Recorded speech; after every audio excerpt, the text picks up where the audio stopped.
స్థానిక collector office పక్కన ఉన్న నక్కల కాలనీలో తాగునీటికి దశాబ్ద కాలంగా ఇబ్బంది పడుతున్న తరుణంలో ప్రభుత్వం నూతనంగా ప్రవేశపెట్టిన P4 కార్యక్రమంలో భాగంగా జిల్లా కలెక్టర్ వెంకటేశ్వర్ పూర్తి సహకారంతో రీచ్ గ్లోబల్ ఫౌండేషన్ చైర్మన్ రమేష్నాథ్ లింగోట్ల స్పందించి నక్కల కాలనీని దత్తత తీసుకోగా మొట్టమొదటి రోజున అక్కడ దుర్భర పరిస్థితులను చూసి చలించిపోయానని వివరించారు. దత్తత తీసుకున్న రోజు నుంచి ఇప్పటికీ 20 రోజులుగా జిల్లా కలెక్టర్ వారి సహకారం మేరకు జిల్లా పంచాయతీ సిబ్బందిని అందరినీ సమన్వయం చేసుకుంటూ త్వరితగతిన త్రాగునీటి సదుపాయాన్ని నక్కల కాలనీ వాసులకు అందించారు. ఈ సందర్భంగా రీచ్ గ్లోబల్ ఫౌండేషన్ రమేష్నాథ్ లింగుట్ల మాట్లాడుతూ ప్రతిష్టాత్మకమైన కట్టం నేటికి నెరవేరడం చూస్తుంటే ఈ నక్కల కాలనీలో ప్రజల్లో ఆనందం చూస్తుంటే నాకు పద్మశ్రీ వచ్చినంత ఆనందంగా ఉందని హర్షం వ్యక్తం చేశారు. మా ఆప్తులు ముఖ్యమంత్రి చంద్రబాబు మానస పత్రిక అయిన P4ను నేను ఛాలెంజ్గా తీసుకుని నక్కల కాలనీ వాసులు కూడా ఇతర ప్రజల వలె జనజీవన స్రవంతిలోకి వచ్చి ఉన్నత స్థాయికి రావడానికి ప్రతి నిమిషం శాయశక్తిలా నేను పనిచేస్తానని తెలిపారు. ఈ కార్యక్రమానికి ముఖ్య అతిథిగా విచ్చేసిన జిల్లా పంచాయతీ అధికారి సుశీలాదేవి మాట్లాడుతూ ప్రభుత్వం తరపున మీకు అన్ని సహాయ సహకారాలు అందిస్తామని, మీ జీవన విధానంలో కొత్త మార్పులు తీసుకొస్తామని, రేపు ఈ నక్కల కాలనీలో మరుగుదొడ్లు కట్టడానికి పునాది వేస్తామని భరోసా కల్పించారు. మీ బతుకు తెరువైన పూసలు కూర్చడానికి ఒక కమ్యూనిటీ హాల్ కడతామని డాక్టర్ రమేష్నాథ్ పట్టుదలను అభినందిస్తూ భవిష్యత్తులో అన్ని వసతులు మీకు ఏర్పాటు చేస్తామని హామీ ఇచ్చారు.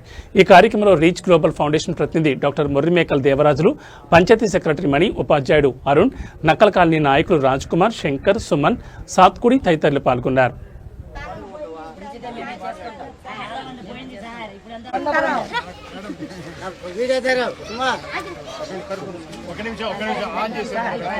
మట్టి లేదా అన్ని చేస్తున్నాడు. అందరికీ నమస్కారం. ఇది తిరుపతిలో కలెక్టర్ గారి బిల్డింగ్ పక్కన హైవే పైన మెడ్రాస్ బెంగళూరు హైవే పైన నక్కల కాలనీ. ఇక్కడికి చాలా సంస్థలు వచ్చి నిలబడకుండా వెనక్కిపోయారు డెవలప్ చేయాలని.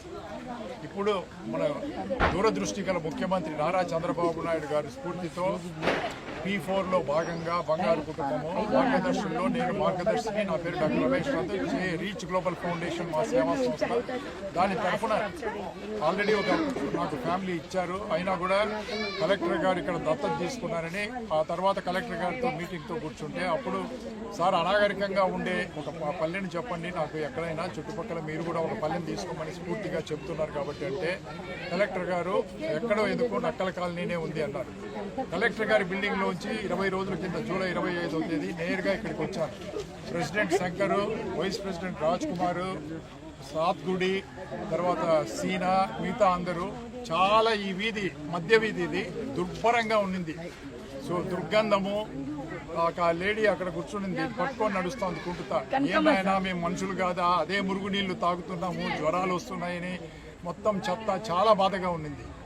ఆ తర్వాత ఇంకా నాకు హృదయ విదారకం అయిపోయింది. మీరు బాధపడొద్దండి, దీన్ని బాగు చేస్తామని చెప్పి ఆ రోజు నుంచి రాత్రింబవళ్ళు కష్టపడి పంచాయతీ వాళ్ళ సహకారంతో, madam Sushiladevi district panchayati officer గారి పూర్తి సహకారంతో, ముఖ్యంగా మన కలెక్టర్ గారు అన్నిటికీ సహకారంతో దీన్ని రాత్రింబగలు కష్టపడి దీన్ని మధ్య వీధి బాగు చేయడం కాకుండా మీరందరూ చూశారు. మన స్కూల్కు మొత్తం పెయింట్ కొట్టి మంచి చేయండి. పిల్లల ఆనందం చూస్తే కలెక్టర్ గారు కూడా చాలా సంతోషపడ్డారు.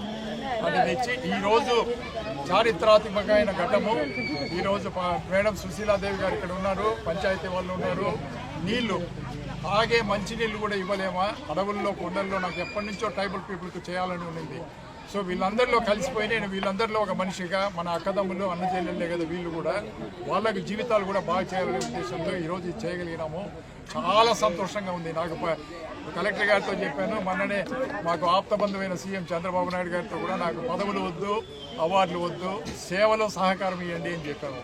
కాబట్టి ఈరోజు ఈ చారిత్రాత్మక ఘట్టాన్ని మేడం సుశీలాదేవి చేతుల మీదుగా ప్రారంభిద్దాము.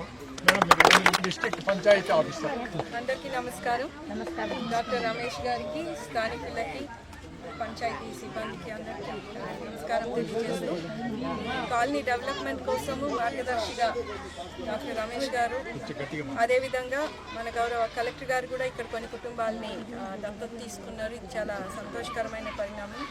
ఇక్కడ ఇన్ఫ్రాస్ట్రక్చర్ అంటే రోడ్లు, కాలువలు, డ్రింకింగ్ వాటర్ ఇవి చేయడానికి ఎప్పటిలాగానే పంచాయతీ ఉంది. అవన్నీ గ్రామ పంచాయతీ తరఫున చేస్తారు. రమేష్ గారు వచ్చిన తర్వాత మీరు పిల్లల్ని స్కూల్కి రెగ్యులర్గా పంపిస్తున్నారు. అది చాలా సంతోషం అనిపించింది. ఎందుకంటే గతంలో కూడా చాలాసార్లు ఇక్కడికి వచ్చి మీతో మాట్లాడాం. సరే అంటారు, ఒకరోజు వెళ్తారు, మరుసటి రోజు మళ్ళీ స్కూల్ మానేస్తున్నారు. ఇప్పుడు ఇంట్రెస్ట్గా పిల్లల్ని పంపిస్తున్నారు. అది చాలా మంచి పని. ఇంకా మిగతా వాళ్ళు కూడా స్కూల్ మానేసిన వాళ్ళు ఉన్నారు, 18 ఇయర్స్ దాటిన వాళ్ళు ఉన్నారు. ఇక్కడ ముఖ్యంగా నేను గమనించింది చిన్న పిల్లలకి పెళ్లిళ్ళు చేసేస్తున్నారు. 16-17 సంవత్సరాలకి ఇద్దరు పిల్లల్ని చంకలో వేసుకొని వాళ్ళు తిరుగుతున్నారు. అది కరెక్ట్ కాదు. ఇబ్బంది బాధ ఉంది మేడం. అందుకని చిన్న పిల్లలకి పెళ్లిళ్ళు చేయటం ఆపేసేయండి. మీరందరు పూసలు చాలా బాగా కుడతారు, దండలు బాగా చేస్తారు, మీకు అదే పని. ఇప్పుడు ఈరోజు డాక్టర్ గారితో పాటు ఇక్కడికి వచ్చి మీకు అందరికీ నేను చెప్పదలుచుకుంది ఏంటంటే, మీకు లేడీస్కి జెంట్స్కి సెపరేట్గా టాయిలెట్ బ్లాక్స్ కూడా శాంక్షన్ చేసాం. అందరికీ ఇంట్లో కట్టేస్తే మా పిల్లలు ఏమంగా బాత్రూమ్ అదే చెప్పు ముళ్ళులో పాంపులు అని పోతుంది. అది ఒక్కటి సహాయం చేస్తే జన్మంలో మేము మర్చిపోం. మేము ఇంట్లో మీకు టాయిలెట్ కట్టుకోవడానికి ప్లేస్ లేకుండా ఇల్లు పెంచేసుకున్నారు, ఇక్కడ ప్లేస్ లేదు కాబట్టి కామన్ టాయిలెట్స్ లేడీస్ కి సెపరేట్, జెంట్స్ కి సెపరేట్ వర్క్ స్టార్ట్ చేస్తున్నారు. కరెక్ట్ గా గాంధీ జయంతి నాటికి టాయిలెట్ కంప్లీట్ నేను చెప్పాలనుకున్నాను. హై స్కూల్ కూడా పంపే పిల్లల్ని మీరు నిలిపేస్తున్నారు, వాళ్ళని నిలపకండి, పంపించండి. ఇంకా పూసలు కుట్టే వాళ్ళ కోసం అనేసి ఇంట్లో ప్లేస్ లేదు, మీరందరూ ఇరుకులో కూర్చొని కుట్టుకుంటున్నారు. సో వర్క్ షెడ్ కూడా ఒకటి గ్రామ పంచాయతీ తరఫున సాంక్షన్ ఇంట్లోనే కూర్చొని టీవీ కూడా ఏర్పాటు చేస్తారు. టీవీ చూసుకుంటా మీరు దండలు కుట్టుకోవచ్చు. ఇంకా కాలువలు రోడ్లు మాత్రం కొంచెం టైం పడుతుంది, ఎందుకంటే హైవే రోడ్డు లెవెల్స్ మారుతున్నాయి. అది పూర్తయిన తర్వాత లెవెల్స్ చూసుకున్న తర్వాతే మనం కాలువలు ఏర్పాటు చేసుకోవాలి. అది కూడా చేద్దాం. రాజ్ కుమార్ సార్, మన రమేష్ డాక్టర్ వచ్చినప్పుడు 20 రోజుల నుంచి కంప్లీట్ అయింది సార్. అంతకుముందు మేము ఎంతో చేయలేదు సార్. మట్టిలు పోసినారు, నీళ్ళు డ్రైనేజ్ అయిపోయింది, కాలువ పోయేదానికి వాడటం లేదు. ఎంతో పంచాయతీ పోతే కూడా మళ్ళీ తీస్తూ ఉంటుంది. హైవేలో మట్టి మళ్ళీ తిరిగి మళ్ళీ లోపలైనా డ్రైనేజ్ చెప్తున్నది, మార్గం లేదు. మళ్ళీ సార్ వచ్చినప్పుడు కొంచెం మార్గం చేస్తున్నది. ఏం బాధపడలేదు. మా సార్ వచ్చినప్పుడు